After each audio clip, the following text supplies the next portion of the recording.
Shalom Bapak Ibu, Saudaraku yang dikasih Tuhan. Kembali kita berjumpa untuk bagikan berkat firman Tuhan. Sebelumnya kita bersatu di dalam doa. Tuhan Yesus, kami kembali datang kepadamu mengucap syukur untuk segala kebaikan-Mu. Kalau kami boleh ada sampai saat ini, itu karena berkat-berkat-Mu. Terima kasih Tuhan untuk penyertaan-Mu, untuk perlindungan-Mu. Engkau Tuhan yang setia, Tuhan yang tidak pernah meninggalkan kami.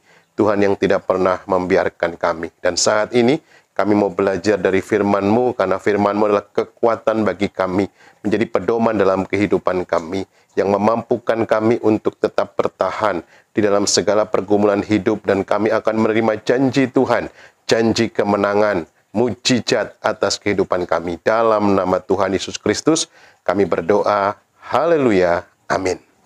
Apa kabar Bapak Ibu, Saudara yang dikasih Tuhan? Mari kita buka Alkitab kita bersama-sama di dalam kitab Keluaran, pasal yang ke-13, ayat yang ke-17 sampai 18. Keluaran pasal yang ke-13, ayat 17 sampai 18. Demikian firman Tuhan. Setelah Fir'aun membiarkan bangsa itu pergi, membiarkan bangsa Israel pergi, Allah tidak menuntun mereka melalui jalan ke negeri orang Filistin. Walaupun jalan ini yang paling dekat. Sebab firman Allah, jangan-jangan bangsa itu menyesal apabila mereka menghadapi peperangan, sehingga mereka kembali ke Mesir. Ayat yang ke-18. Tetapi Allah menuntun bangsa itu berputar. Sekali lagi, tetapi Allah menuntun bangsa itu berputar melalui jalan di padang gurun menuju ke Laut Tebrau dengan siap sedia. Berperang, berjalanlah orang Israel dari tanah Mesir.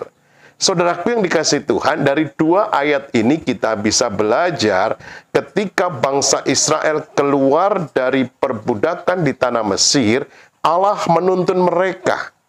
Tapi yang menjadi pertanyaan besar bagi kita, Allah ternyata menuntun mereka tidak melalui jalan yang paling dekat.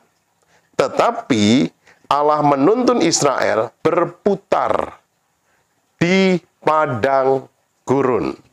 Saudaraku, cara kerja Tuhan berbeda dengan cara kerja manusia. Kita tentunya ingin mencari jalan pintas, jalan yang paling cepat untuk mencapai satu tujuan. Tetapi seringkali Tuhan mengizinkan berputar-putar. Ada tujuannya, agar kita siap berperang. Saudaraku, ternyata Tuhan lebih menekankan proses dari sekedar hasil. Tuhan mempersiapkan bangsa Israel di dalam prosesnya untuk membentuk mereka melewati masa-masa sukar. Padang gurun berbicara sesuatu yang tidak menyenangkan. Padang gurun berbicara hidup penuh masalah, kesukaran, badai, dan tidak ada orang yang suka melewati padang gurun. Bangsa Israel telah bebas dari perbudakan Mesir, namun tidak berarti sudah terbebas dari prosesnya Tuhan. Untuk mencapai tanah yang dijanjikan, yang berlimpah susu dan madu, mereka masih menghadapi tantangan yang menanti di depan mata mereka, yakni melewati padang gurun. Perjalanan yang panjang melewati padang gurun penuh dengan rintangan dan pengalaman pahit. Melihat kondisi ini, tak heran sebagian besar dari antara mereka bersungut-sungut. Mereka mempersalahkan Musa.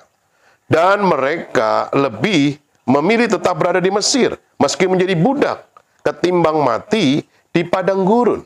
Saudaraku, perkembangan zaman dan kemajuan teknologi membuat satu fakta bahwa jarak Mesir ke Kanaan ternyata bisa ditempuh 12 jam perjalanan menggunakan bis.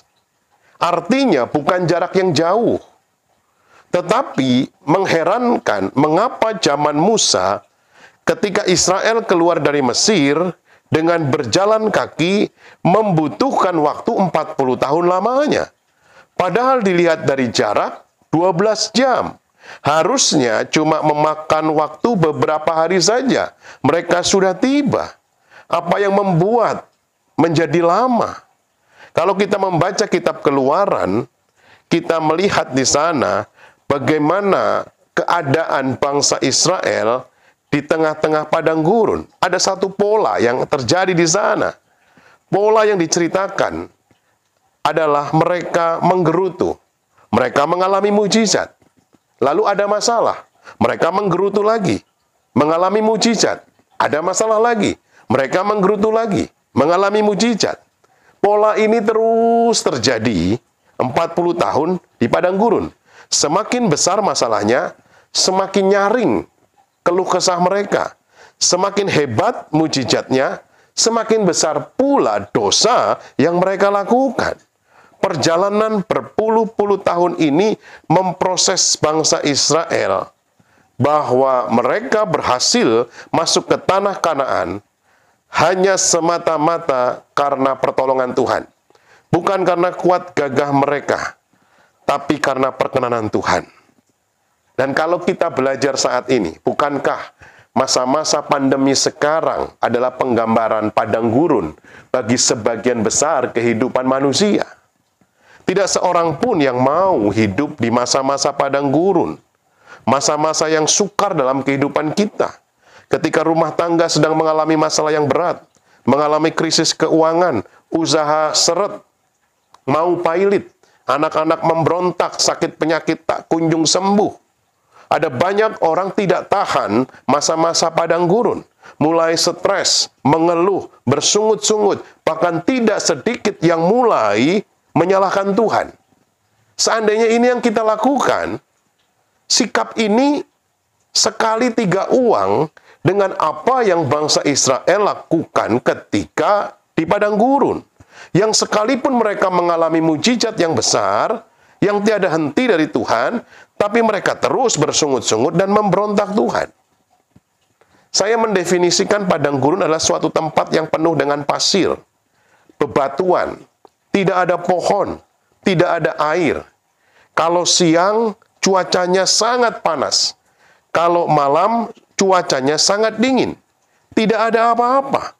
Artinya padang gurun adalah suatu tempat yang tidak menyenangkan untuk dijadikan tempat tinggal, apalagi tempat untuk hidup. Sudah bisa bayangkan 40 tahun mereka di padang gurun. Tapi apa yang akan kita pelajari saat ini? Ternyata masa-masa di padang gurun, Tuhan mau memberkati bangsa Israel. Jadi renungan Tuhan, renungan firman Tuhan saat ini, saya beri tema adalah berkat di padang gurun. Yang pertama, apa berkat Tuhan di padang gurun? Di dalam Ulangan 8 ayat yang kedua. Ulangan 8 ayat yang kedua. Ingatlah kepada seluruh perjalanan yang kau lakukan atas kehendak Tuhan Allahmu di padang gurun selama 40 tahun ini dengan maksud merendahkan hatimu dan mencobai engkau untuk mengetahui apa yang ada dalam hatimu, yakni apakah engkau berpegang pada perintahnya atau tidak. Ayat ini di dalam teks bahasa Inggris mencobai engkau, to test you. Berkat di padang gurun, Tuhan ingin menguji bangsa Israel, menguji iman bangsa Israel. Ujian ini penting bagi kehidupan kita saat ini, terlebih bagi orang percaya di tengah-tengah masa-masa yang sukar ini. Tuhan menguji iman kita agar kita naik level iman kita. Masalah kehidupan adalah ujian kehidupan. Di dalam 2 Korintus 6 ayat yang keempat, ketika ujian datang, apa yang harus kita lakukan? Kita harus punya ketekunan. Sebaliknya, dalam segala hal, kami menunjukkan bahwa kami adalah pelayan Allah, yaitu dalam menahan dengan penuh kesabaran, dalam penderitaan, kesesakan, dan kesukaran. Saudaraku, kita perlu memahami bahwa tujuan Tuhan di balik masalah selalu lebih besar dari besarnya masalah yang kita hadapi. Berkat di padang gurun, Tuhan ingin menguji iman kita. Kalau kita mengalami masa kesukaran, ada beberapa sikap yang mungkin bisa kita ambil. Ada orang yang marah ketika menghadapi kesukaran, jengkel, bersungut-sungut, mundur dari Tuhan. Jelas ini bukan ketekunan. Ada orang yang bertahan ketika menghadapi kesukaran. Bertahan secara pasif, diam. Memang tidak marah, memang tidak bersungut-sungut. Mungkin lebih baik daripada sikap yang pertama tadi. Tapi belum termasuk ketekunan dalam ujian itu. Tetapi yang ketiga, ketika di dalam kesukaran kita tetap bersuka cita, memuji Tuhan, bersyukur kepada Tuhan, dan tetap hidup dalam kemuliaan Tuhan. Inilah yang Tuhan rindukan. Oleh karena itu, mari kita sadari, ada berkat Tuhan di masa-masa padang gurun yang mungkin kita sedang hadapi. Tuhan sedang menguji iman kita, agar kita naik level iman kita. Yang kedua, berkat di padang gurun berbicara dari Ulangan 8 ayat yang kedua yang tadi kita baca. Di sana dikatakan, ingatlah kepada seluruh perjalanan yang kau lakukan atas kehendak Tuhan Allahmu di padang gurun selama 40 tahun ini dengan maksud merendahkan hatimu. Jadi berkat yang kedua di padang gurun, Tuhan ingin membentuk karakter bangsa Israel. Di masa-masa sukar, Tuhan ingin membentuk karakter kita, membentuk hati kita. Saudaraku, bukankah seorang pahlawan muncul dari sebuah peperangan? Kesulitan-kesulitan, pergumulan-pergumulan yang ada akan memisahkan orang-orang berjiwa besar dengan orang-orang berjiwa kecil atau pecundang. Masa-masa di padang gurun, Tuhan membentuk karakter bangsa Israel. Hal yang sama pun menjadi bagian kita saat ini. Penderitaan, permasalahan dapat membentuk karakter yang bersinar dan teguh dalam diri kita. Terjadi ketika kita mempercayai Tuhan di tengah-tengah kesulitan-kesulitan yang ada. Karisma itu karunia Tuhan, Bapak Ibu Saudara. Tetapi karakter harus dibentuk melalui proses kehidupan. Jadi yang pertama, berkat di padang gurun, Tuhan menguji iman kita. Yang kedua, berkat di padang gurun, Tuhan membentuk karakter kita. Yang ketiga, apa berkat masa-masa di padang gurun? Di dalam Matius 4 ayat yang pertama. Matius 4 ayat yang pertama. Maka Yesus dibawa oleh Roh ke padang gurun untuk dicobai iblis. Kita tahu kisah ini. Setelah Yesus dibaptis, Yesus siap melayani. Apa yang terjadi? Ada tantangan dari iblis. Iblis menggoda Tuhan Yesus. Ada 3 kali yang iblis lakukan. Tapi yang Yesus katakan adalah kebenaran firman Tuhan. Saudara, yang ketiga, berkat di padang gurun adalah Tuhan mau mengajar kebenaran atas kehidupan saudara dan saya. Saat ini ada banyak fakta yang terjadi. Pandemi yang belum berakhir. Berita sana-sini. Tapi kita percaya, di masa-masa kesukaran ini, masa-masa padang gurun ini, Tuhan mengajarkan kebenaran. Tetap pegang firman Tuhan. Ikut Tuhan. Sekalipun kita tidak mengerti. Masalah tidak akan menjadi masalah ketika kita bersama dengan Tuhan. Di tengah-tengah masa padang gurun, suara siapakah yang kita dengar? Suara Tuhan yang akan menguatkan kita. Kebenaran Tuhan yang akan memberikan pertolongan kepada setiap kita. Berkat di padang gurun, Tuhan mengajarkan kebenaran. Oleh karena itu, mari kita melakukan apa yang bisa kita lakukan dengan sebaik mungkin. Tetapi yang tidak bisa, mari kita berserah penuh kepada Tuhan. Berkat yang keempat, berkat di padang gurun. Di dalam Ulangan 2 ayat yang ke-7, Ulangan 2 ayat yang ke-7, demikian firman Tuhan. Sebab Tuhan Allahmu memberkati engkau dalam segala pekerjaan tanganmu. Ia memperhatikan, sekali lagi, Ia memperhatikan perjalananmu melalui padang gurun yang besar ini. Ke-40 tahun ini, Tuhan Allah menyertai engkau dan engkau tidak kekurangan apapun. Berkat di padang gurun, Tuhan pasti menolong kebutuhan kita. Alkitab jelas mencatat, selama 40 tahun, bangsa Israel di padang gurun, Tuhan hadir di sana. Tuhan menolong mereka. Masa-masa padang gurun adalah masa-masa bangsa Israel justru mengalami Tuhan. Mana dikirim Tuhan. Mereka makan mana tiap pagi.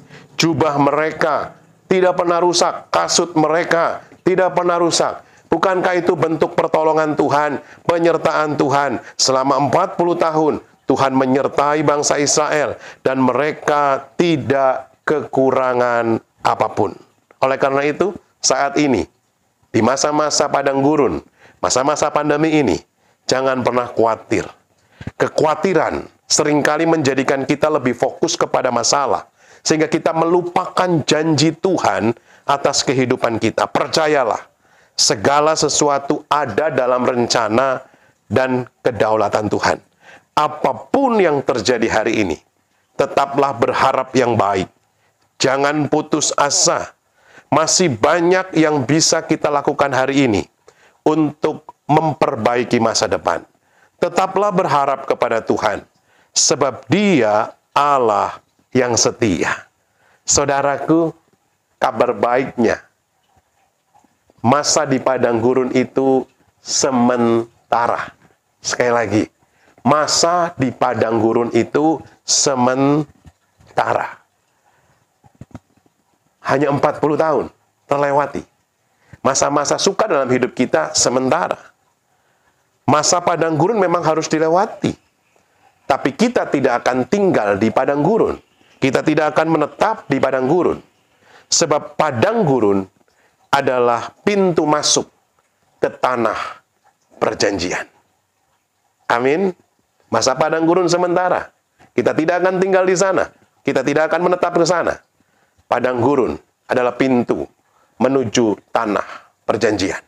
Tanah Kanaan. Tanah yang berlimpah susu dan madu. Hari ini kita bersyukur kalau kita mungkin saat ini ada di masa-masa padang gurun. Mari kita percaya, ada berkat yang Tuhan siapkan. Tuhan menguji iman kita, kualitas iman kita. Tuhan membentuk karakter kita. Tuhan mengajarkan kebenaran kepada kita. Dan Tuhan menolong kebutuhan kita. Masa padang gurun, masa yang sementara. Kalau Bapak Ibu Saudara saat ini, di tengah-tengah masa padang gurun, engkau mulai mengeluh, engkau mulai bersungut-sungut, menyalahkan Tuhan. Mari kita bertobat dan datang kepada Tuhan. Saya mau berdoa buat saudara. Mungkin kau mulai putus asa. Mungkin kau mulai menyerah. Mungkin kau mulai bingung. Sepertinya tidak ada jawaban atas doa-doaku. Sepertinya tidak ada jalan keluar atas permasalahanku. Hari ini, kabar baiknya. Ada berkat Tuhan. Sekalipun di masa-masa sulit. Ada berkat Tuhan. Sekalipun di padang gurun. Lipat tangan saudara, tutup mata saudara. Saya mau berdoa buat Bapak Ibu Saudara saat ini. Tuhan Yesus, mungkin saat ini kami ada di masa-masa padang gurun, di masa-masa sukar, di masa-masa yang tidak mudah kami lalui. Dan mungkin kami sudah bersungut-sungut, kami mengeluh. Tidak sedikit kami yang menyerah, bahkan menyalahkan Tuhan. Ampuni kami Tuhan. Saat ini kami belajar pengalaman bangsa Israel 40 tahun di padang gurun. Ternyata Tuhan tetap memberkati mereka. Di padang gurun, Tuhan menguji iman mereka. Di padang gurun, Tuhan membentuk karakter mereka. Di padang gurun, Tuhan mengajarkan kebenaran kepada mereka. Di padang gurun, Tuhan menolong kebutuhan mereka. Ada mana yang Tuhan kirim, jubah mereka, kasut mereka selalu baru. Bukti pemeliharaan Tuhan yang sempurna, sekalipun di masa-masa sulit, di masa-masa padang gurun. Dan berita baiknya, masa padang gurun adalah sementara. Kita tidak akan selamanya di sana. Kita tidak akan tinggal di sana. Tetapi masa padang gurun diizinkan Tuhan untuk kita melewati. Karena masa padang gurun adalah pintu masuk ke tanah perjanjian. Kuatkan hati kamu, saudara. Tetap percaya. Harapkan yang baik dari Tuhan. Karena janjinya, Dia tidak akan pernah membiarkan. Dia tidak akan pernah meninggalkan. Dia tidak akan melupakan engkau. Dalam nama Tuhan Yesus Kristus, kita yang percaya dan tetap berpegang teguh kepada kebenaran firman Tuhan bersama katakan, amin. Tuhan Yesus memberkati. Shalom.